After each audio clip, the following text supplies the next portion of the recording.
Dovrebbe mancare poco allora alla partenza della settima corsa, ritirato Escamotage B dopo che si era impennato e poi è andato a finire rovesciandosi contro il muretto di cinta, speriamo naturalmente nessuna conseguenza. Cavallo comunque ritirato, restano in 10, andiamo a leggere lo schieramento e senza Griff, Elite,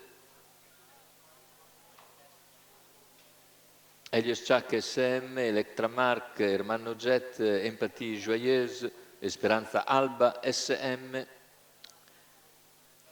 Enando Jan Greghi, Hermes Gar, Explosive Girl LF. Questo è lo schieramento con favori in chiusura per Electramark numero 5.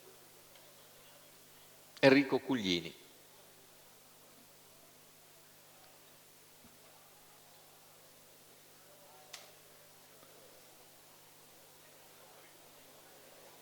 Partenza c'è l'errore di Helios Chuck mentre si avvantaggiano subito numero 4 Helios Chuck SM squalificato. Parte praticamente fuori corsa Electramark che ha un centinaio di metri dalla testa e così Elite in vantaggio nei confronti di Essenza Griff.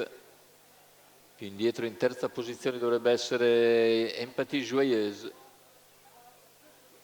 Via via gli altri con in quarta posizione Explosive Girl LF, se ne vanno i primi 400 metri di gara completati dalla testa in 29,9, all'esterno si produce Hermano Jet che progredisce e avanza su Elite sulla seconda piegata, a largo anche Enandoan Greghi che va direttamente in schiena, Hermano Jet, si formano così due pariglie con i primi 600 che se ne vanno. In 45,9 in vantaggio è sempre Elite, all'esterno si impegna Hermano Jet con in schiena Enandoan Greghi, lungo la corda c'è Senza Griff, poi ancora Empathie Joyeuse ed Explosive Girl LF.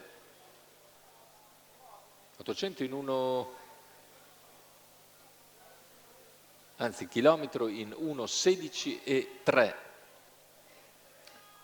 Quindi più che discreta per la categoria, all'esterno si impegna sempre Hermano Jet che va ad impegnare Elite, lungo la corda c'è Senza Griff che rimane a contatto dei due, 400 all'arrivo con un parziale ancora veloce in 14,8, Elite si mantiene in vantaggio a metà della piegata, all'esterno Hermano Jet, alla corda c'è Senza Griff, poi Explosive Girl LF, ultimi 200 metri di gara, entra in vantaggio Elite. Elite in vantaggio ai 100 finali, ci prova ancora Hermano Jet, l'ultimo assalto, ma Elite lungo la corda è ormai padrona della situazione, viene a vincere Elite nei confronti di Hermano Jet, terzo posto per Exclusive Girl LF, 1,16,2 il ragguaglio conclusivo, 31,1 a chiudere. La vittoria per Elite Vittorio Miniero in percorso di testa, training di Sabina Breccia.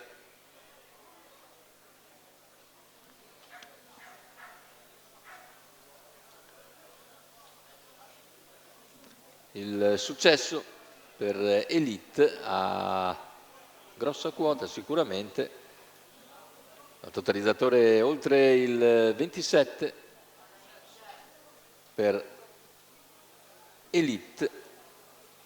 Vittorio Miniero la porta in breve al comando, Sabina Breccia al training, scuderia La Fattoria dell'Avvocato. È tutto per questa serata di corse dall'ippodromo del Savi di Cesena. Vi ricordo che la serata di Tommaso Grassi Howard Supercrostino è stata vinta e quindi accederà alla finale Daniele Cuglini.